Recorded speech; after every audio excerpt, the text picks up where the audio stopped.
Welcome to the Champions of Active Women podcast. In this podcast, we will interview individuals who have been successful within athletics and beyond. We hope that these interviews will encourage and inspire girls and women to be active for a lifetime, to reach their goals, and to break new barriers in sport and life.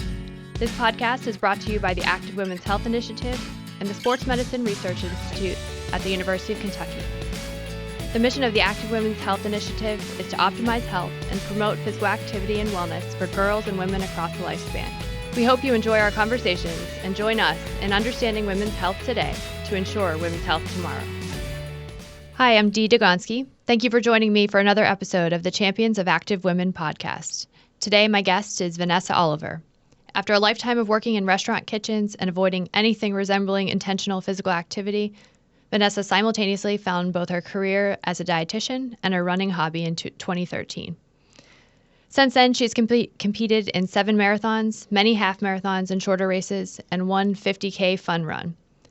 She works as a registered dietitian in the University of Kentucky Health and Wellness Department, where she helps to support nutrition programming and one-on-one counseling for employees. Today, I'm excited to learn from both her personal and professional experiences with health promotion. Thanks for being here, Vanessa. Thank you for having me. So to begin our conversation today, could you tell me a little bit about what being healthy means to you? Sure. I think it's really important to remember that it's definitely a spectrum for everyone. There's not one definition of health, and I think sometimes that gets lost in a lot of the media messaging that comes out. But to me, health means physical energy to accomplish what I need to throughout the day. And that can change from day to day, of course. But it's also the energy to get kind of into the mental and emotional headspace that enables other things, like kindness, like compassion, and being able to be emotionally and mentally present for others. And I think that's all of that sort of adds up to what health means for me. Yeah, that really resonates with me because I think when I feel my best and I feel the healthiest, I have 2 little ones and I'm able to care for them well. And I think that second message about the space to be kind and to be the person you want to be is a great message. Thanks. Yeah, I absolutely believe it. Yeah. So could you tell me a little bit about your experiences with sport and or physical activity while you were growing up, kind of at an early age? Sure. Early age, I played soccer as a little guy, like that cloud formation soccer, and it was just a area league in Connecticut, and did that probably until junior high. Played softball for a year because I had to. It was like part of the school's programming. Everyone was a 3-season athlete. Interesting. Yeah, but I was only at that school for a year. So. Okay, so I only got 1 year of that. I got 1 year of that. Forced activity. Yes. I played basketball in a town league, again from maybe late elementary school until maybe freshman year in high school, but not for high school. It was always in that town league. Okay. I hit my height early, and I'm 5'7", which is not tall now, but when you're 11, it is. And so I was the big girl. Standing right under the basket, just like arms this. Up. Yes, yeah. I know you can't see me on the radio, but yes. So that's all I could do. I could not ball handle to save my life. My inside shooting was terrible, but as long as I could stand still under the basket, then you would hear "guard the big girl," and that was about it. Okay. Yeah. What about non-structured activity? Like walking. Yeah, or riding bikes, or were you outside a lot? I was outside a lot as a child. We lived in a smallish town, so we had woods right behind us, and we were always outside playing in the woods. And then interestingly, too, I never got my driver's license. Okay. Still don't have it. Okay. Really? Really? That's a fun fact about you, right? Yeah. Still don't have it. So I always walked, or when I was up there, took public transportation. Okay. Now, I've been down here in Kentucky for 25 years. Okay. And have never had a driver's license down here. Interesting. Yes. Yeah. So there was a lot of walking. Yeah. And that's a great form of activity for a lifetime. Yes. And it was merely transportational for me. Right. You know what I mean? I never was really looking at it as physical activity, but I know now that it probably kept my body working in a way that otherwise it would not have had I not been using it as my only source of transportation. So as you shifted then into adulthood, what did your physical activity transition into? Well, it just really stayed into walking, right? I never did any sports in high school or in college.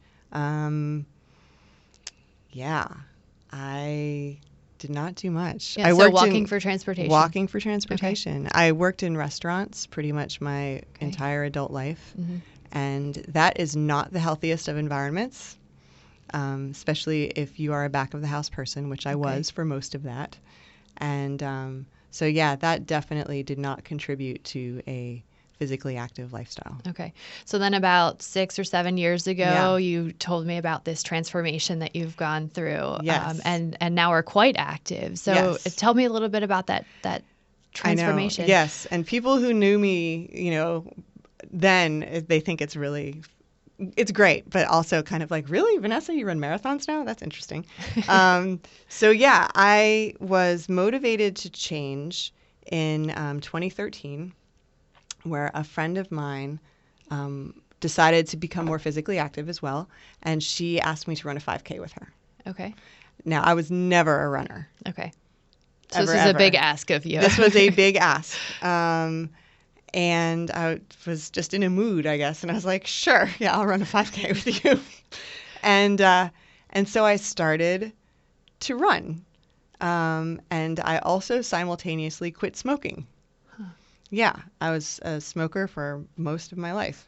And that was a big change there. Yeah. So two really big changes. Two huge changes, yes. And this was right around the time I got hired here at UK. So it was a lot of, this was to me a positive reflection of where my life was sort of going. I had a career now that I had worked really hard to get. I loved the department I was in. I was familiar with the department, and so I was excited to make the change. And this to me seemed like the cherry, And so that's what we did. We trained for the Prison Break 5K to raise money for Boyle County High School.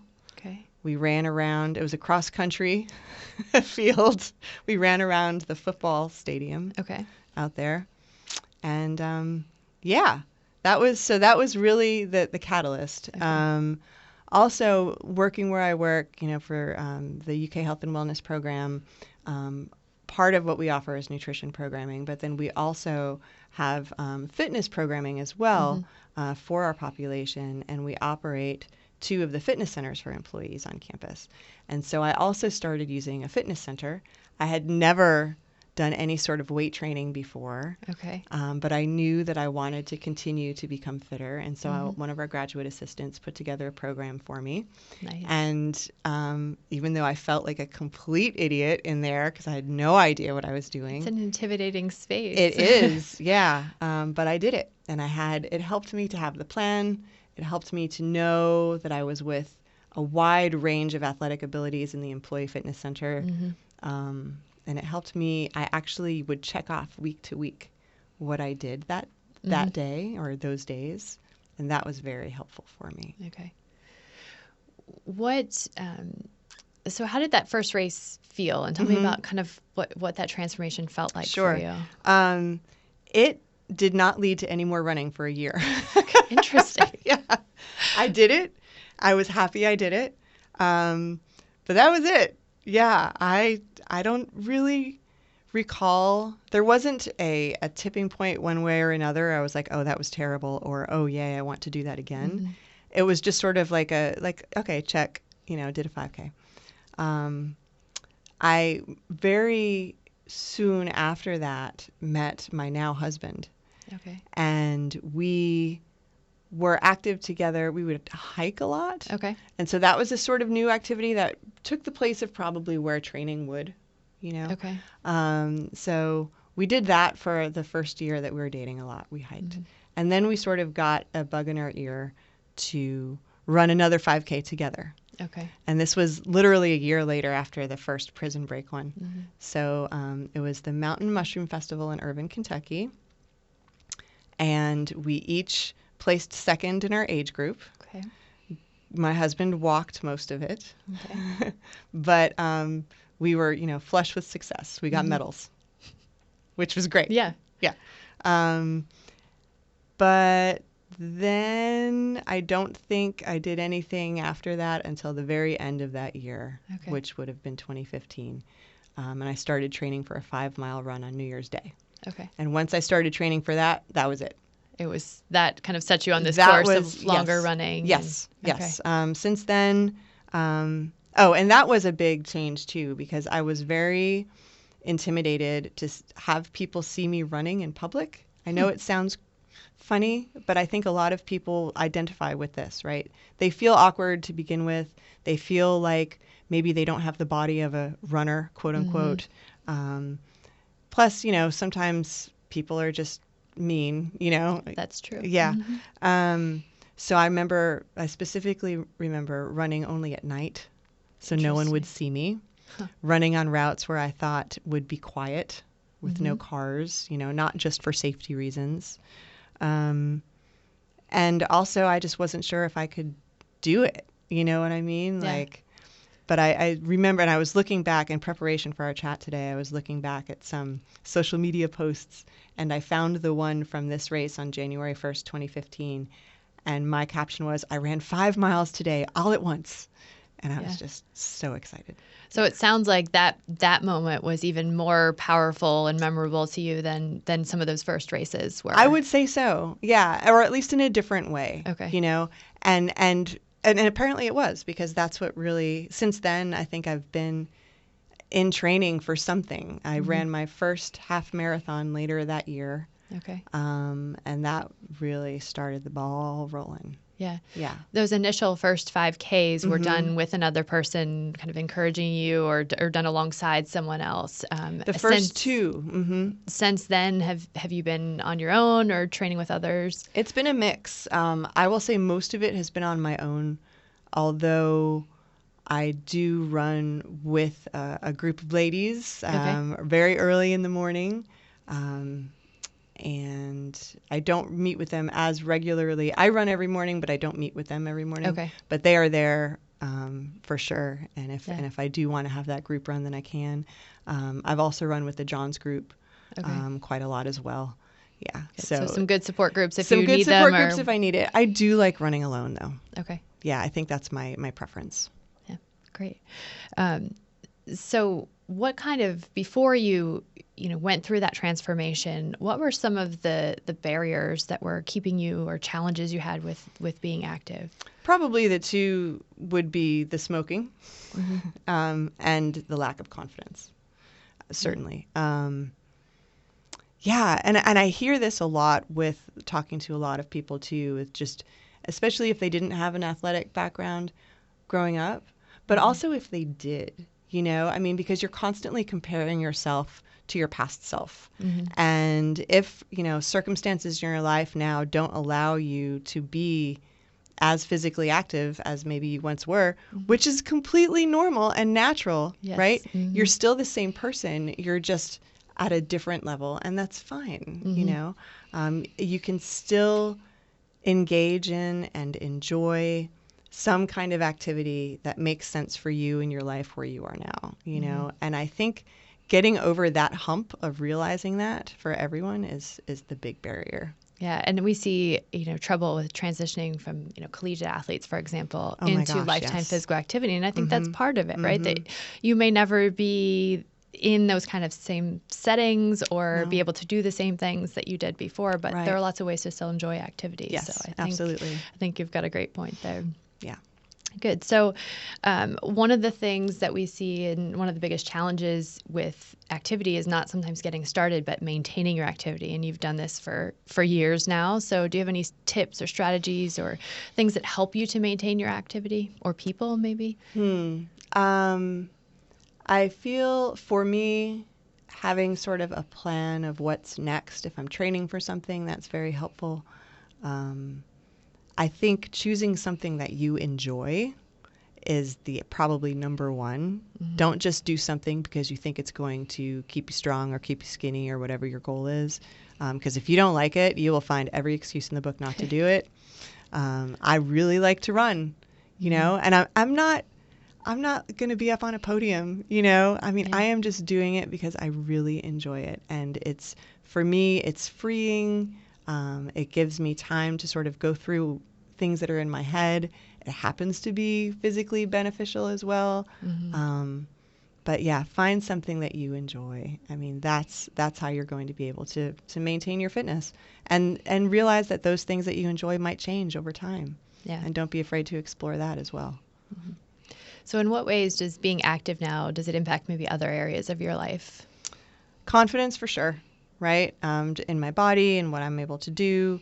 It also gives you a peer group if you choose it, right? Which does, the ability to find that peer group does change as you get older, particularly too if you don't have children. You know, it's sometimes difficult to connect with groups of people. So I think those two things for sure. And then of course, you know, health. I went through some health issues earlier this year, and that was challenging. I was diagnosed with very early stage breast cancer, had a lumpectomy and radiation. And I feel like having gone through the process of learning who I am as a runner and being able to tap into strengths and abilities that I didn't think I had helped me go through this treatment as well. Wow. What a powerful thing for physical activity to be able to do. Yes, absolutely. And you to be able to do through physical activity, I should say. Yeah. Wow, that's awesome. Thanks. Yeah. So can you describe your most memorable moment, and you may already have done this, related to physical activity? Right. Yeah, there's a lot probably. You know, the first half marathon I think I did, that was just so exciting to me. I remember like feeling the way I felt, you know, going over the finish line, just like, oh my gosh, I actually did that. You know, I think I was waving my arms. The first time I broke, I do it, you know, you set those arbitrary time goals like, okay, I'm going to break this time. I'm going to break this time. So the first time I broke 2 hours for a half marathon, I was using a pacer for the first time, and he was wonderful. And like, we got to the end and we were just a little group, you know, and he's like, I'm going to get you all over that finish line. I'm like, yeah, you will. You know, I'm like yelling, you know, both to encourage myself and, you know, encourage the group and encourage the pacer who didn't need any encouragement. But doing that out loud, I never would have done that. Right. You know? And then also this spring, you know, having gone through the radiation treatments, I did 3 marathons this spring. Oh my goodness. 2 were during radiation treatment. And those, especially the second one, which was right after I had finished, I didn't know if I was going to be able to do it. And so being able to do it was very powerful for me. I think that's just a great example of what is possible with physical activity or challenging yourself in any realm. And I think that's what a great role model you are for so many people. It's awesome. Yeah. Good. So, you know, in your work as a registered dietitian, you're working with a lot of people who are trying to make these same kinds of changes. What kind of challenges and do you see them going through, and you know, kind of what strategies do you offer that are similar to what you've used, or maybe some different ones also? Well, I think asking yourself, doing some self-reflection and figuring out what would a definition of fitness and activity be for you, and realizing that it's going to be your own personal definition and not your friends or your sisters or your coworkers, right? And once you can sort of find something that would work for you, that is meaningful for you, that helps you answer the why do I want to be physically active question, then taking that first step, I know it's the hardest thing, but being able just to push yourself, you know, and lots of times you have to sort of engage in that fake it until you make it sort of mindset, you know, especially if you're just starting out on something that you're unsure of, but give yourself that chance to fake it. You know, don't just try it one time and be like, yeah, that was terrible. try it, a few times. If it's still terrible, then that's okay. Yeah. And then maybe move on. But, you might feel awkward. Moving your body in new ways is completely awkward. The good news is it's really awkward for everybody, and everyone is always more concerned with what they look like, and they are not concerned with what you look like. And it took me a while to realize that, but that is definitely a message that I try to communicate to everyone that I meet, whether it's clients or friends or women I run with. About a month ago, I organized a sports bra run.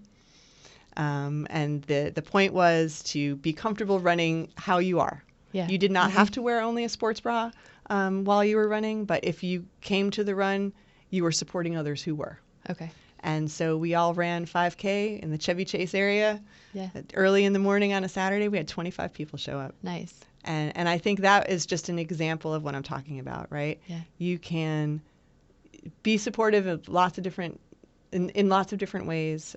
Start with yourself and just go from there. Was that the picture you shared with me, or was that from No, a different? I just have gotten more comfortable running Just in more my sports bra. Yeah.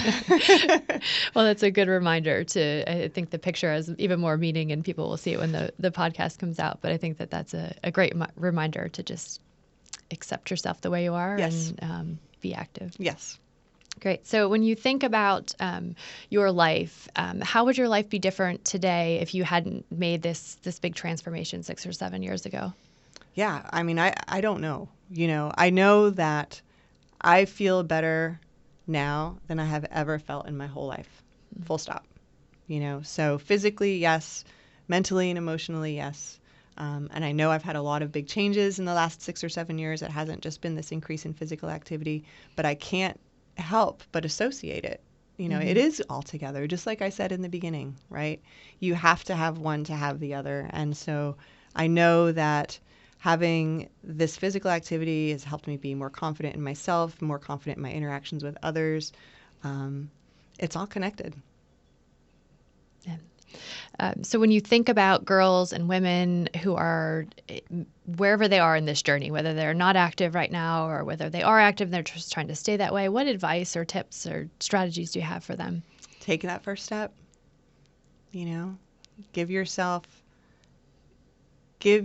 that power to know what's right for you. And when you're younger, sometimes it's difficult. When you're older, sometimes it's difficult. It's always going to be not the easy thing to do, but it's going to be the right thing to do for sure. Yeah. Anything else you'd like to share with our audience today? No, I don't think so, but thanks so much for having me. Well, thank you so much for sharing your stories and letting us know how physical activity has impacted your life. All right. Thanks, Dee.